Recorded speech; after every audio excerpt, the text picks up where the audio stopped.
How much is that?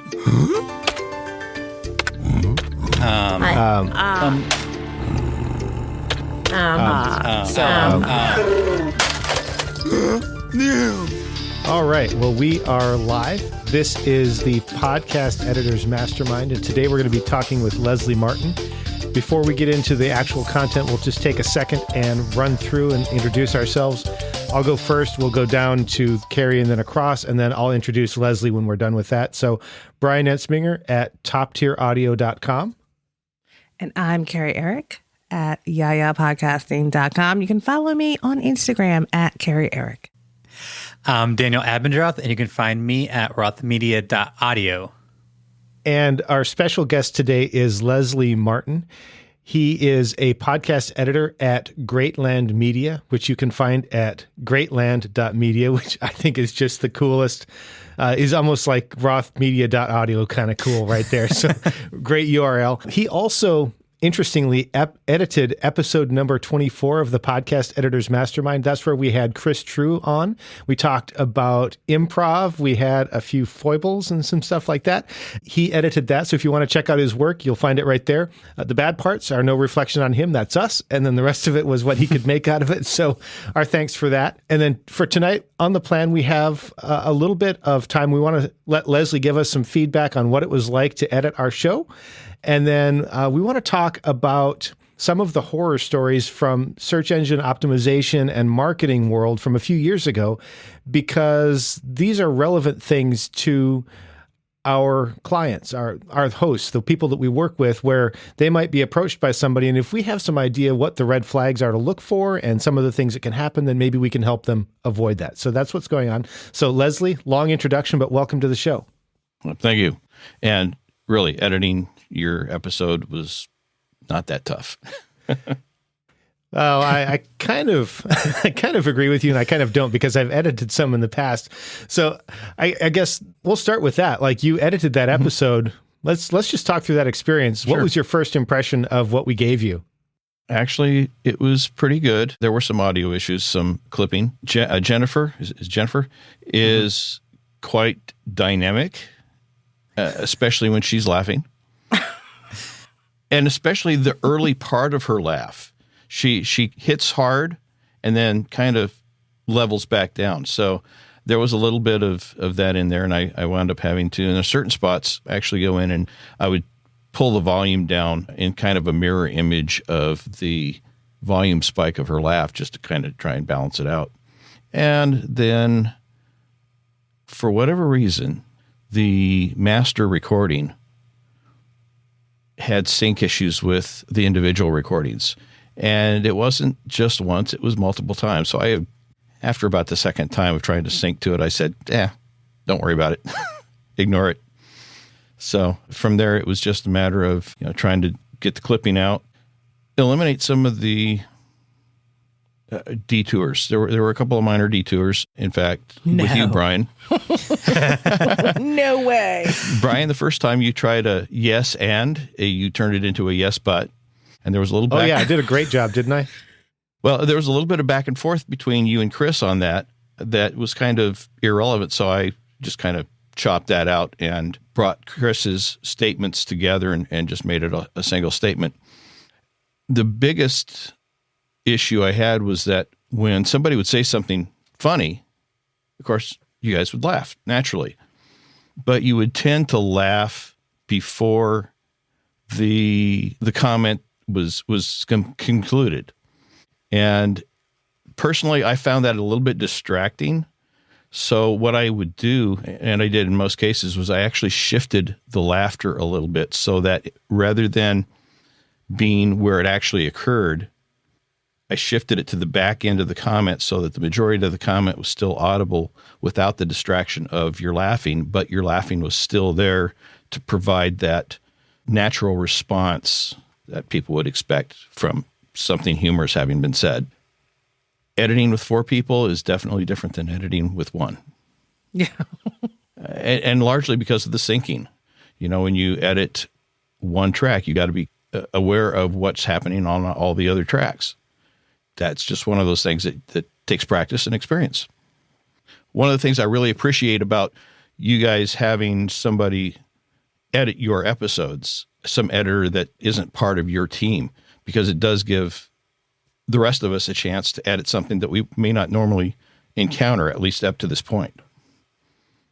Editing 4 people remotely adds a whole nother level of difficulty. So not only is it 4 people who interrupt each other and you have to figure that out, you also have internet lag across 4 channels. So trying to figure all of that out is an extra level of complexity. Yeah, and sometimes you just have to chop somebody's audio out at a certain section because they were starting to talk when somebody else was, and they stop. So just for the coherence of it and comprehension of it, you just cut it out. I hope nobody is offended by me admitting that, but that's what you do. No, in fact, I think in my mind, the sign of a good editor is that nobody realizes that it's missing, that you've done something. So like you talked about where you cut out the part where Chris and I went back and forth and it really didn't matter to the story, if you will. I didn't realize you'd cut that, and I was there for the recording. All right, so that's the sign of a good editor that did a good job of cutting something that didn't matter. And I would have to agree. I just want to say this because I wasn't there, and that episode was hilarious, and I did not think about any of the editing that happened at all, which is a really good sign. Well, I appreciate that. One of the things I've noticed that some people do is when they're trying to edit and speed things up a little bit, they'll take out blank spots, and it doesn't feel natural. Mm-hmm. Yes, they've left blank spots, but if you listen to how a person talks, typically, in large part, the same way people write or read what's been written. They will talk in sentences. They'll talk in paragraphs. And the spacing between a sentence and the next sentence or a paragraph and the next paragraph is different when somebody's speaking. When they're changing thoughts, that spacing is different. Having a musical background, I think I've got an unfair advantage because I think I've got a pretty good sense of feel for timing. I love thinking of it like that. You talk in paragraphs and in sentences. And that each one has its own spacing. Every speaker has their own rhythm. Mm-hmm. It is like music. It is exactly like music. It's lyrical. So you have to have a sense of how to pace that. So we did Tech Week last week in Just Busters, and I had somebody who talked about cutting out all the breaths, like somebody who attended, cutting out all the breaths. And what happened was the guests on the show came back to her and asked or said, wow, I didn't realize I talked that fast. And that was just kind of a mind-blowing moment for her because no, they don't talk that fast. Nobody talks that fast. Everybody takes a breath, right? Mm-hmm. Everybody has that natural rhythm and pacing. So, well, I can understand trying to eliminate breaths if you've got a heavy breather. I tend to breathe kind of heavy into the mic. I don't know why. It just does. Look, allergies. Come on. It's Totally. It's allergy season. You can always tell when it's allergy season anywhere because your clients get a little bit more breathy. But if you're going to cut out a breath, you don't necessarily have to compress the time involved. You can just cut it out. Mm-hmm. Leave the space. Leave the natural rhythm. And if you're looking to tighten things up, you don't have to cut the whole thing out. There were a lot of times that I cut out space between sentences or as somebody was speaking, they might pause for something. And I would cut it down, but I wouldn't cut it out. Mm-hmm. I might reduce it by 30%, but it still was enough left there that it sounded natural. So one of the things that I've been struggling with, it actually speaks to what we're working with, because I'm always trying to get better at removing the fluff and giving a product that sounds great, but also sounds really natural. And one of the things I've been struggling with is when I've got a host that in the world of music would be speed metal, and I've got a guest who's Sade, right? So you've got one person who's fast and loud and driving, another person that's just kind of sitting back, chilling. How do you edit those so it sounds like a cohesive conversation without the one person just dragging on and making you wish that you could fall asleep? You're talking about tightening up the slow speaker? Well, or what would you do in that situation? I try to tighten up the slow speaker, but it's hard, right? Mm-hmm. Yeah, it is. And time consuming. When I'm recording my own show, which I do under another name for reasons I don't need to discuss here, but when I'm recording myself, it's a solo show. And if you've ever heard a really bad William Shatner impersonator, multiply that by about 4, and that's me. So I wind up doing a lot. I wind up doing a lot of space editing just to tighten it up and make it sound somewhat reasonable. And if you got a really slow speaker or somebody who takes a lot of pauses, I think that's the only way to do it is you're going to wind up spending a lot of time doing a lot of fine editing of dead space to try and tighten it up. You might also do the reverse. If you can add a little bit of space between the sentences of the fast talker without affecting how it sounds, so it still sounds natural to them, that could help. Because if rather than trying to shift one to meet the other or the other to meet the one, shift them both a little bit. You accomplish the same degree of change, but both of them sound somewhat more natural without having to overdo it. That would be my solution. I love that. Everybody should just write that down. Everybody stop, go get a piece of paper and a pen and go write that down on a Post-it note, stick it next to your computer and save that. Okay. That's such good. As a matter of fact, do that for this whole thing. Okay, Carrie, I typed it in the notes, so I'll remember it. Okay. It is very good advice, right? You can finesse it so Yes. it evens out. Good word, finesse. I like that. Wouldn't have thought of it myself.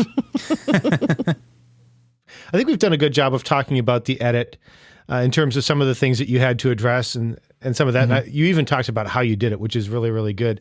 The other thing that I wanted to make sure we talked about, because I know you have experience in this, is sort of what we would call the dark side of marketing, the black hat side of marketing, where things get weird. And there was sort of this wave, I don't know, maybe 10, 15 years ago, where this was kind of a big thing.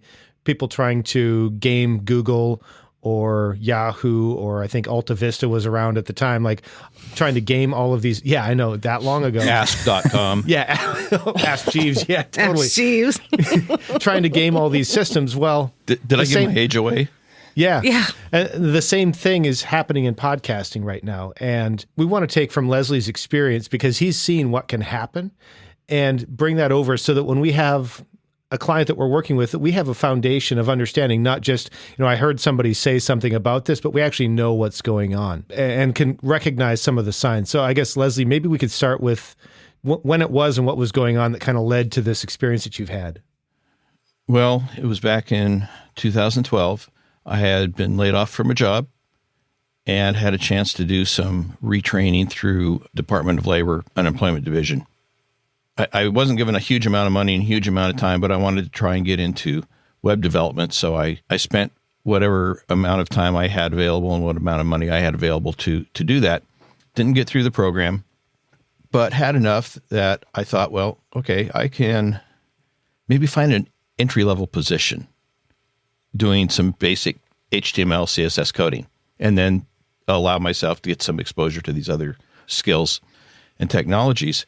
But I discovered that in the tech world, entry level means a minimum of 3 to 5 years of experience with a demonstrable proficiency in 5 to 10 programming technologies. What? Yes. That was the entry level positions that I was finding, and not only through the Department of Labor, but also through the school's work placement office. I'm just wondering if you can tell me that in words that I understand, because that was a lot of stuff. Yeah. An entry-level position requiring 3 to 5 years of experience with demonstrable proficiency in 5 to 10 programming technologies. For entry level. Entry level, 3 to 5 years. What in the world? Yeah. So obviously that wasn't working for me. So I thought, well, I'll hit it from another angle. And I found this small company in the place I was living. I don't want to get too specific, They were looking for somebody to help with a little bit of coding, customer service, content creation, SEO type SEM work. Just for anybody who's listening and doesn't understand what SEO or SEM is, can you just share what those acronyms stand for? Search engine optimization and search engine marketing. Okay. So optimizing your website for the best results in search results, and then using search results to market a business or a product. Okay. So I got hired with the company and quickly discovered that it wasn't really an SEO company.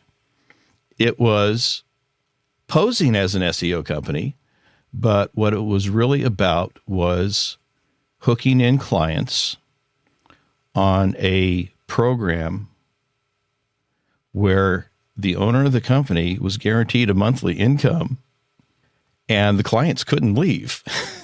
And SEO was the facade that he used to do it. So I just want to make sure I'm getting this right. You ended up working for a guy that was tricking people into business so they couldn't leave? Yeah, he actually told me this. And it's a little bit of a complicated process, and I'll try and hit it real quick. What he would do is on an interview with a potential client, he would talk to them about his qualifications. He was one of the best SEO people in the world. He was a best-selling SEO author. He had all these awards. Was any of that true? Oh, no. Okay. Well, okay, he did publish a book.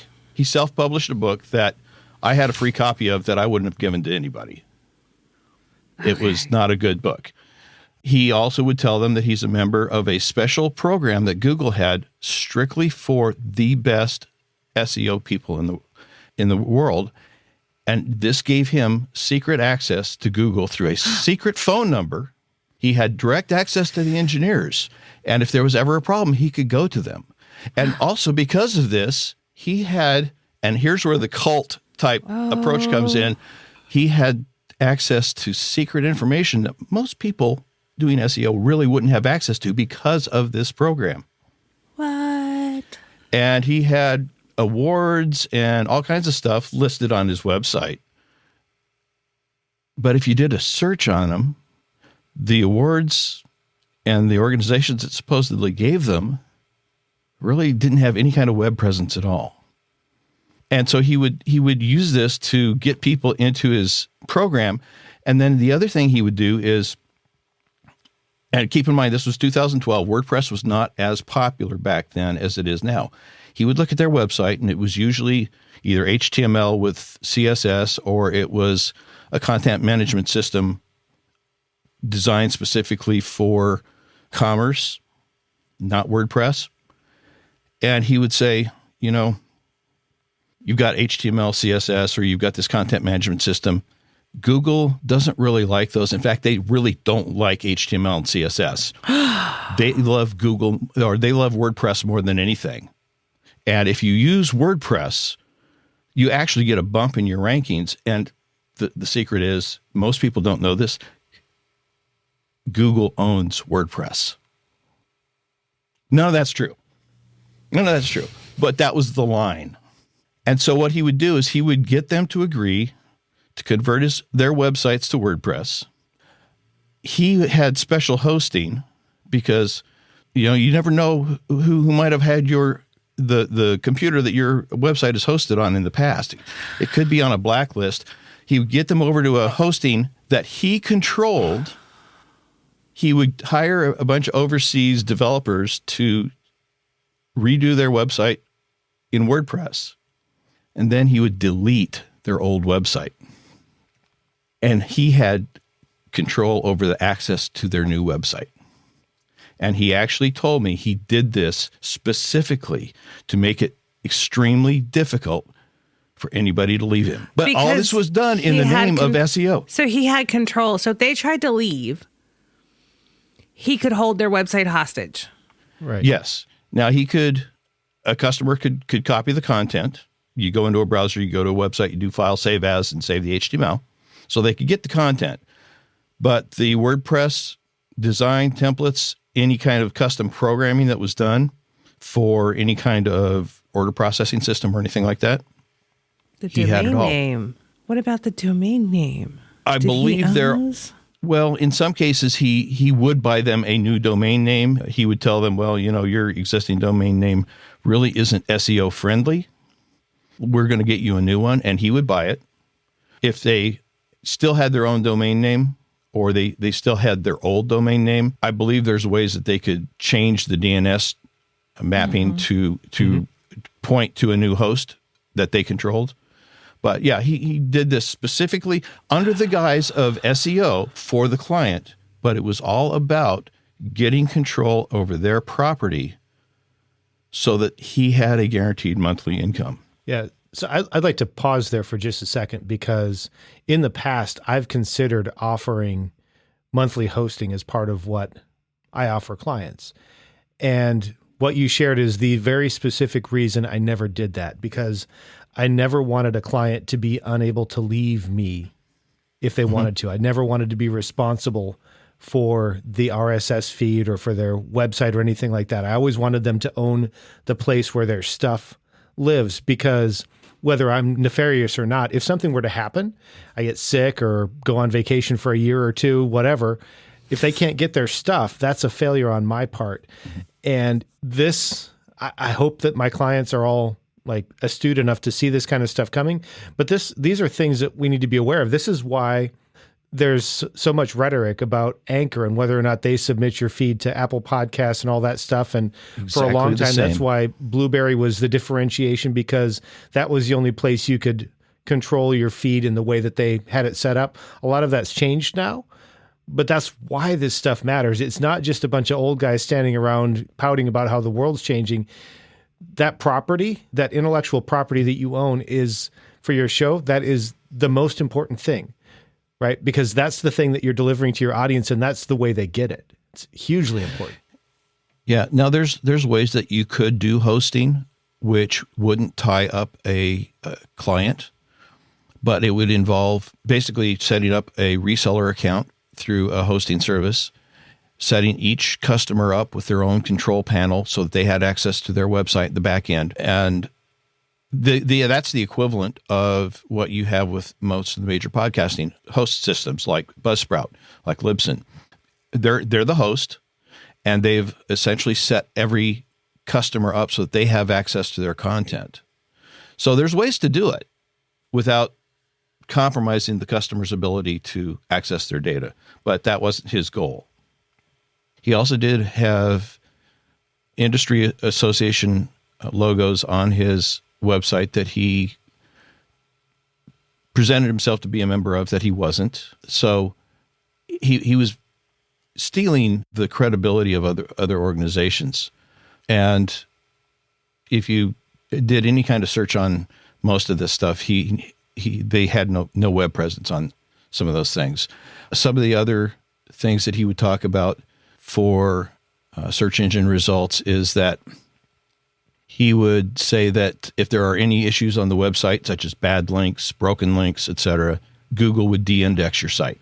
He would tell businesses that Google treats .coms as the only official websites for a business. So if you had a .biz, I'm not sure those existed at that time, but if you had anything other than a .com and you were a business, Google would not index your website and treat it as a business. Backlinks were a big thing. He would tell customers that backlinks from educational websites, .edus, had no value, which I don't know of anything anywhere that says that they have no value. No, but that comes from that secret information that you get by calling the engineers at Google, right? Yeah, exactly. But what he would tell them is that backlinks from news websites, those are highly valuable. And I can get you a ton of backlinks from these news websites. The problem was they were news websites that he set up himself. That were basically, I mean, he had them in right. Portland, Cincinnati, Chicago, Denver, all these places, but all they were is basically RSS readers. And he would have it kind of broke down into sections, But they were just basically like Google News or Yahoo News or something like that. They were just aggregators.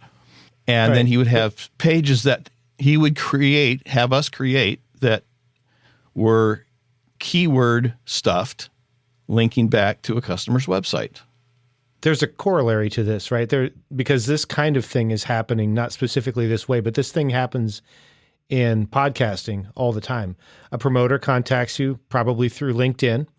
You get on the phone with them. They say, hey, I'd like to promote your show. I'll get you thousands of listeners. They have some way set up to game the system. And once they've started that, you get stuck because when those listeners go away, stuff starts to get noticed. What happened when those links started going away? Or did they ever? I wasn't around long enough to know. That's good. Yeah. There's this whole... Yeah, I was just saying, there's this whole like genre of marketing with fake gurus, right? They tell you this is how you do it. And it's like, only I can teach you. And I won't name any names. Is it me? But they have conferences and all sorts of things. Does it where involve it's like, funnels? Oh, it involves, funnels, everything, you name it. And their way is the only way you can do it. And they'll make you millions of dollars. And I don't know if you've ever seen it, but like, I think it's CoffeeZilla. It's a CoffeeZilla. So there's a YouTuber who does nothing but expose fake gurus. And he has fake guru bingo, where he actually does a bingo card with all the methods they use to teach you or to like get you to buy into their stuff. And it drives, and it's true because they all have like this really sad backstory from rags to riches. They all have insider knowledge. They have all this valuable information that they're going to sell you for a low price. Yeah.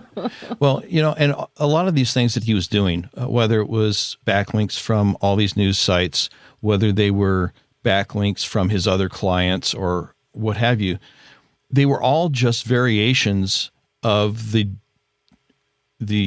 very discredited link farms, which were just basically pages of links back to websites that were useless. And in fact, they're actually bad because Google is aware of these. They will actually lower your search engine placement based on having these things. But yet that's exactly one of the things that he would be doing. And part of that can be clearly visible in just some of the marketing material he had on his websites. For example, the current version of his business's website, which has changed names twice and had some other changes, but it's still the same. He's still doing this. Oh, yeah. Yeah. Now, since I worked for him, and I don't keep close tabs on him, but I occasionally go back in and check him. He has changed the business name twice that I know of. One of his marketing tools was that I mentioned he had self-published an SEO book. He self-published different versions of that SEO book at various times under multiple author names. They were all him, but he used pseudonyms. Okay, that in itself isn't a problem. But he used 2 of those additional pseudonyms as marketing for his website because now you've got 3 of the best-selling SEO authors taking care of your business. Now it's up to 4. But you can look at some of their information on some of these websites, and it should ring a bell. So, for example, his current version of his website promises 13,500 monthly backlinks. I mean, that's like the Twitter guy that says, I can get you 15,000 Twitter followers for $50. I'm sorry, you're not going to get 13,500 monthly backlinks. Not legitimately. And if you try to do that, even a fraction of that, Google sees that. Google knows what's a natural growth of backlinks. They got algorithms that are designed. They've been working on them for decades on these and algorithms. It's getting more organic, more and more push towards organic. Yeah. Yeah, because that's really what their goal has been all along, is they want to look for and see organic growth of a website. And if they see anything that's out of the ordinary, they know it. They flag it. That's why these organizations like his They will try and sell you submissions to 200 websites, and you want to avoid that because that is unnatural. Google sees that. Yahoo sees that. Bing sees that. They all see that, and they say, this isn't right. And they will actually penalize your website for that. And Google will tell you this because the Google engineer actually does like a monthly Ask the Google engineer thing. Yeah. And part of the problem with search engine optimization, but also it's in the podcast realm too. People are constantly looking to increase their listeners in a hurry. They don't want to put the time in to develop it. They want to pay a lot of money to get a lot of visitors to their website. And so they're ripe for these charlatans, and they prey on that. That's the first mistake is going out and looking for something that isn't normal. That's very similar between podcasting and website SEO. You just can't cheat your way into success. And I think, Carrie, you were talking about Matt Cutts, or at least that's who it used to be for Google. He used to be their face of search. Yeah, I don't know who it is now, but yeah. For years, people obsessed about when Matt Cutts would come out and talk about the algorithm change or this change that they're making or that change. And everybody was focusing on the algorithms. And what they were missing was what all of these things were doing and what Matt Cutts was trying to get everybody to focus on: quality content and relevance. The podcasting analogy to this would be you've got great content, but you've got lousy equipment. You want to get rid of the lousy equipment and get some decent equipment, but you don't want to obsess on the equipment if you got a lousy podcast, if your content is not good. As business people, most of the people listening to this are probably business people at some level. They're trying to start a podcast editing or production or managing business. It applies to your website as well. You've got to have the quality content, and it's got to be relevant. At that point, SEO is not about adding stuff in. It's not about keyword stuffing. It's not about secret hidden landing pages that keyword stuff. It's not about adding all these backlinks. It's about taking out the stuff that's bringing your content quality down from the rest of the content that you've got there. It's about eliminating the bad, leaving the good. And it's the same with the podcasting. Apple's gotten on the case of people stuffing keywords. The keywords don't matter if people find your podcast, but it has nothing to do with what your keywords are. Actually, that hurts you because people will share that. They will say, this guy, he doesn't talk about what he says he's talking about. Oh, I hate that. Yes. So much. Yeah. So, there's not everything that happens in the website SEO world has a direct analog in podcasting, but there's a lot that does. You don't want to keyword stuff. You don't want to just go on other people's shows and do host exchanges just for the sake of doing it. Yeah, follow for follow or subscribe for subscribe does not work. Because now you just have a bunch of inflated numbers of people that don't really care about your content. Right. What good does it do for somebody who's got a comic book show to go on a podcast that's about environmental issues? Mm-hmm. Maybe if one of the comic books has something to do with environmental issues, but that's a tenuous connection. Unless you happen to care about that issue and want to talk about it, regardless of whether or not you had the other show, then it makes perfect sense, right? Yeah. Yeah. But, it's the same thing whether it's website SEO or podcast SEO. You want to make sure that you're making good connections, that your content is quality, and that you're not chasing people away by presenting a false image of what your content is. And that's what SEO is all about. So one of the things that I'm wondering is if I have a client, let's say that they just say, hey, I've got a meeting with a podcast growth strategist or something like that.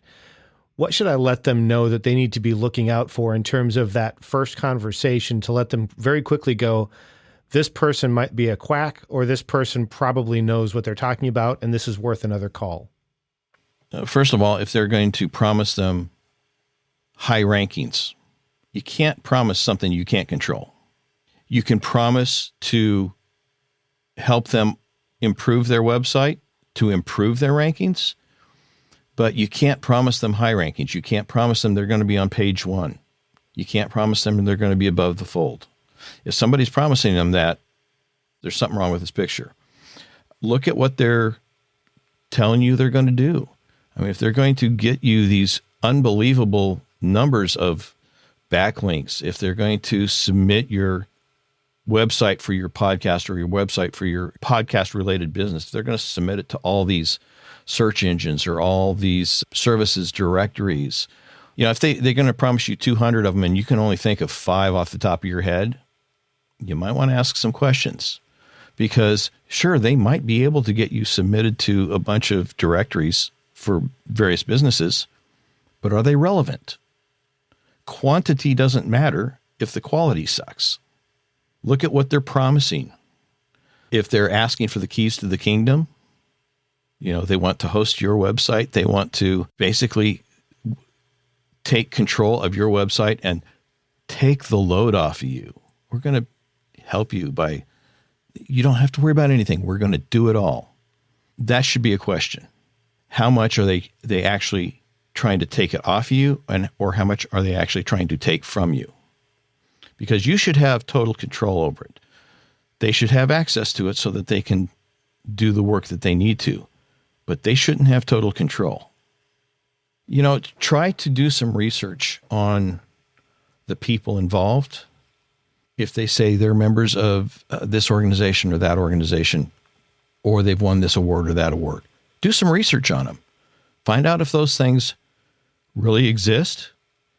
Find out if they show up in a web search, but this is like the only business that's got this award ever.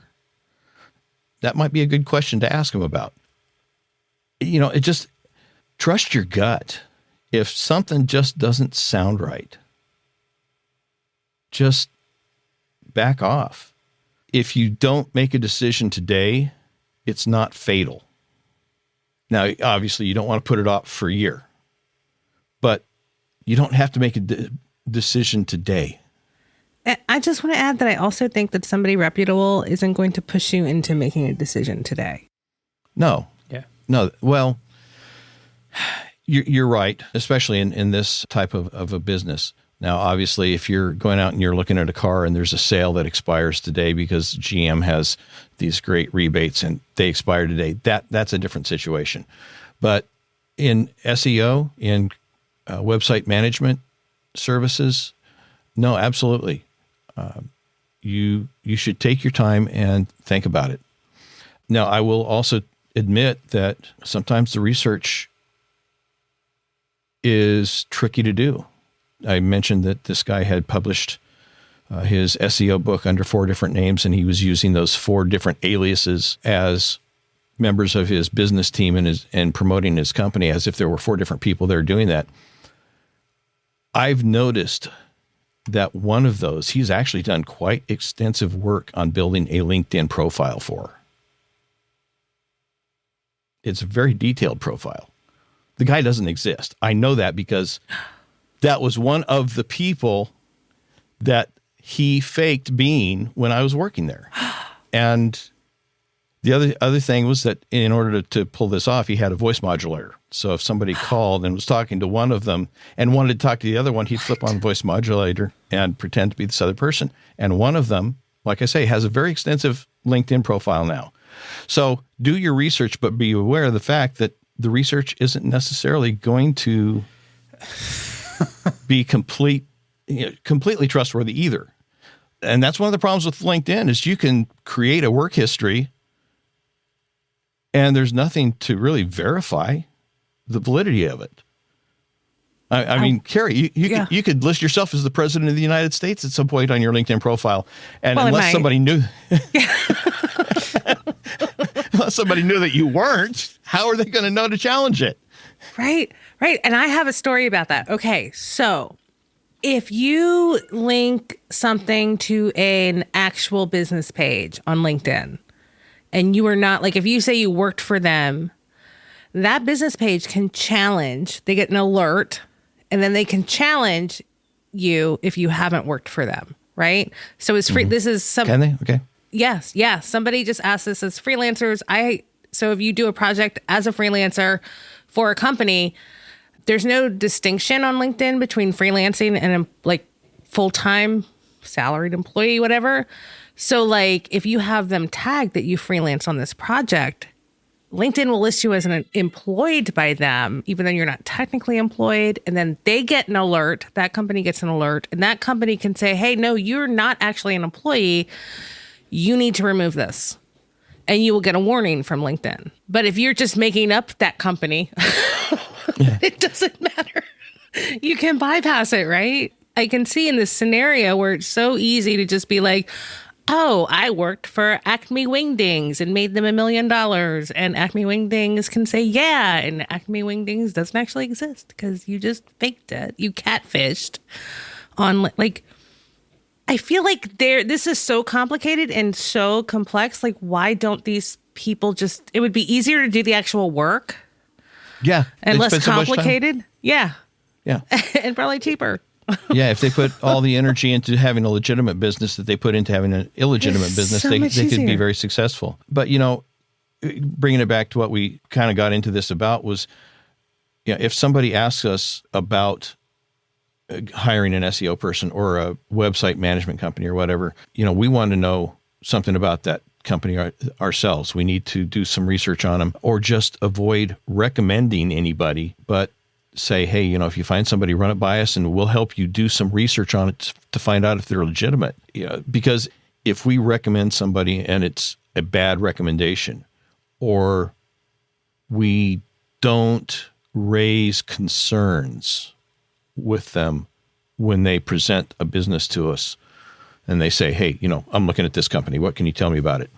If you look at it and you have some questions, let them know, because if you don't, that reflects on you. You could have potentially stopped them from making a mistake. Yeah. And didn't. Now, they may still, even if you do, even if you raise these questions, even if you say, this doesn't smell right, and they go ahead and do it, I mean, you've done your part. You've fulfilled your responsibility to them, and they've made that decision. But it comes back on anybody in any business. If you recommend or you have the opportunity to possibly deter somebody from a business that is not good for your client, they're going to remember that. Definitely. And I think, Daniel, don't you have a story of an experience with a promoter as well? Yeah.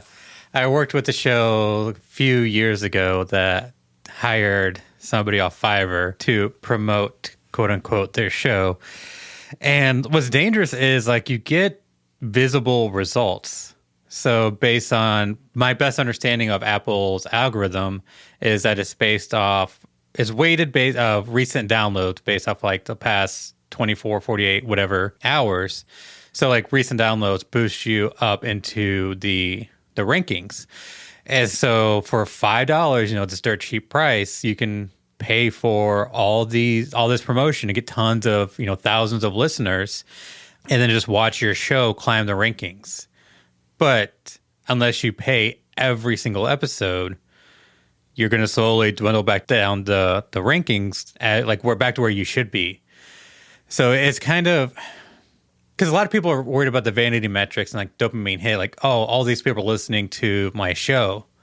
But like, it's not real listeners. It's not real downloads. I don't know if it's real or not, but like a picture, like this photo of like somebody sitting in front of like this board that had like 100 cell phones, and like they're constantly just subscribing over and over again on these phones. So it looks like real subscribers, but unless you keep it up, like those listeners are going to go away and your ranking's going to go away. So that's one thing to kind of be aware of if people are like, hey, like a client's coming to you and being like, hey, should I do this? Is it worth, just $5? It's not, because it's not legitimate. It's not legitimate downloads. It's all spam. It's artificially inflated. And I'm pretty sure that like Apple will, if they catch you doing it, you'll get banned. Totally against the terms of service. Yeah. Totally. Of all the apps, right? They don't want this. They don't want you to pay somebody like 10 cents a day to like artificially inflate your numbers. It's horrible. One, like, it's easy to take a look at and be like, well, if I'm top 10 show in this category, even if it is artificial, well, some people will stumble upon it and I'll get real listeners from it. Well, is that really risk worth taking if it could get your show banned from Apple? Exactly. And people are too worried about like the dopamine hit and the vanity numbers and not about like, because the real value is real connection. It's actually building an audience. So like, it doesn't matter if you have 10 downloads or 10,000 fake ones. Like, it's just building like legit audience is like way more valuable. Yeah, that's the podcast equivalent to keyword stuffing and getting people to come to your website for things that have no relationship to what they're actually looking for because you stuffed the keywords. That's exactly the same thing. Yeah, and up yours if you do it, because people like us who are sweating it out every single day to build an audience authentically, you're a jerk for paying the promoter, frankly. Okay, that's my Gordon Ramsay moment I've always dreamed of. And But double listen, shame to the promoters who are scamming people. For money. Yeah. Yeah. So, Leslie, this has been, I mean, absolutely so enlightening for us, you know, talking to you about this and like, wow, I'm not surprised at all that people are doing this because, you know, some people are just terrible. However, as podcast editors, as business owners, and as people serving clients, why is this knowledge, this experience you have worth sharing? Why does it matter to all of us to know about this? Well, we all have websites. Our clients generally are going to have websites. There's going to be a temptation to try to pump up their podcast numbers by promoting their website unnaturally. Or if their podcast is designed to promote their website, to do it the other direction, promote their website by pumping up their podcast with keyword stuffing and things like that. So we all have websites. We're all susceptible to falling into these traps or being offered these traps. Our clients are all susceptible to being offered these traps. And as Daniel was talking about with the podcast listener pay scheme, there's a short-term benefit. That's true. But long-term, it's going to hurt you. Apple will delist your podcast. Google will, if they don't entirely delist your website, they will at least suppress it. So you were going to be on page 1 or you were going for being on page 2. You're going to wind up farther down the list than you started. And that's what happened to a lot of the customers of this business. They wound up going backwards because it never pays in the long run. And we all have businesses and clients that can be affected. And we have a responsibility to our customers. We can't be responsible for their behavior, but we can be responsible for our behavior of trying to guide them and inform them and prevent them from doing something that's going to create a problem for themselves and potentially for ourselves as well. Yeah, so important. And by the way, guys, I just got an email that somebody heard our podcast, and for $297, they can get us on TV. That's a good one. I mean, we hadn't talked about TV, but I'm wondering, can they get us on Channel 13 from 1987? I think it's Channel 29 in, I think, Cincinnati, but don't quote me on that. So it's interesting you should mention that because I thought I had a good answer for our Poddex question of the day, but now I think it might be getting myself on TV. We do like to end with a fun question, and today's question is, what's the most awkward thing that happens to you on a regular basis? Now, originally I was going to share for myself the most awkward thing is when I can't figure out how to transition from sections of a podcast. But more recently, it's been proven to be remembering to mute my microphone when my kids walk back and forth outside the office as they're getting ready for bed, because it's almost as noisy as having cats in the house right now. So we'll go around the horn. We'll go next with Carrie and then just kind of come back around to Leslie. What's the most most awkward thing that happens to you on a regular basis? Well, I don't feel awkward about the kid, the cats, the husband, or the toilet flushing Well, no, I do feel awkward about the toilet flushing, but that doesn't happen on a regular basis. I would say, especially lately, just talking to so many people, like getting everybody's name wrong. I have been the worst. Like Justbusters Tech Week, I butchered so many people's names, and they were simple names. They weren't hard to say, but I could not, I overthought it. And so, yeah, this has been just kind of a recurring problem where I have to practice. I had to write one down phonetically. Susan? Yeah, Susan. But yeah, so people's names, especially when you have to talk to them for an hour on a video and it's recorded forever. Yeah, so that's awkward. I had a hard time coming up with one, but I think the one I'll go with is my cat interrupting every video meeting I have. So, no lie, she'll be in the other room, dead asleep for 8 hours, not make a peep, not get up, not do anything.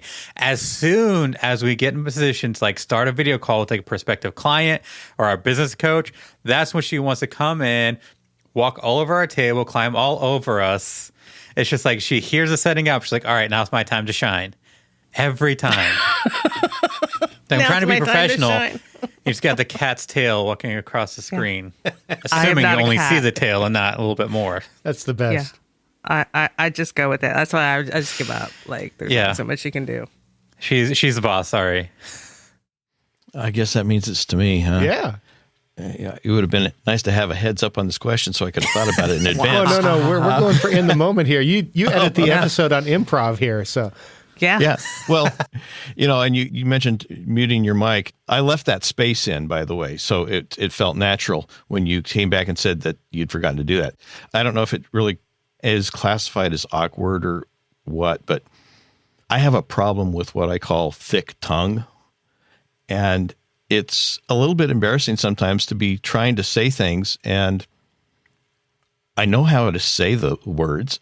I know how to pronounce them, but they don't come out quite right. And I notice it a lot on my recordings. It's just... Yes. It's that sounded so clear in my head. Yes. And it's not like I can't enunciate. It's just I can't enunciate. The struggle is real. Oh, I am I feel you. Yeah. I feel you in my bones because that's me with the names. I just can't. Something happens between the brain and the mouth. It doesn't work. Something. I think the only other awkward thing that happens to me is, sorry, was that me? No. That was my coffee maker. I'm sorry. Awkward thing number 2 for Carrie. And I don't know that this is technically my awkward thing. It may be my wife's, but it's every time I'm sitting down to do something, watch a TV show, read a book, work on a project. I mean, she's had all day to talk to me, but that's the moment she has to talk to me. Yeah, that's how that works, by the way. That explains so much. We need to know that we are more important than what you're doing right now. Yeah. We'll set you up with some time with Carrie there, Leslie. You can talk to her. She'll let you know what's up. Yeah. Yeah. And sometimes my response is awkward. Nice.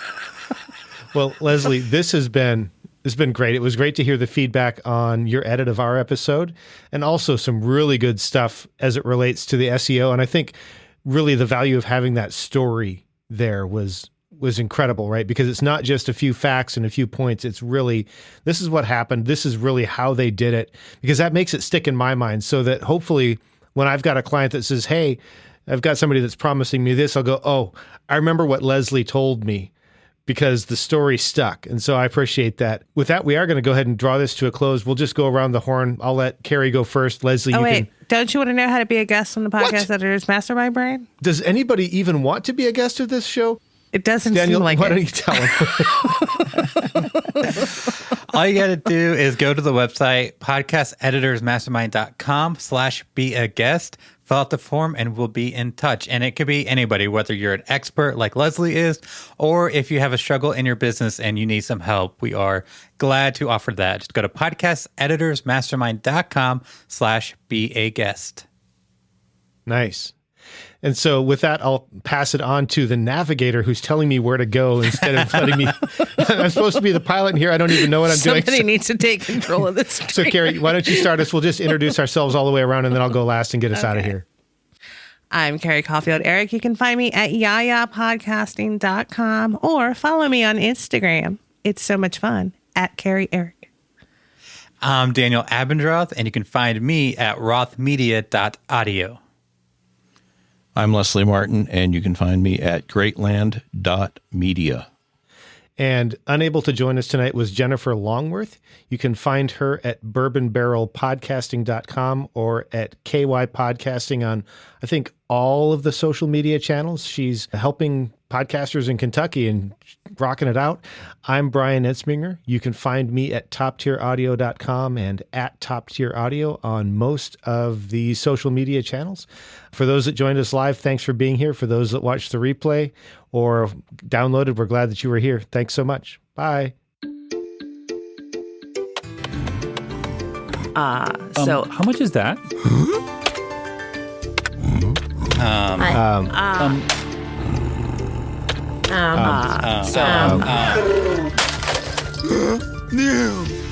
Hey, I just realized you guys are missing out on a great opportunity to steal SEO from Disney. It should be Podcast Editors Mastermind /be our guest, be our guest.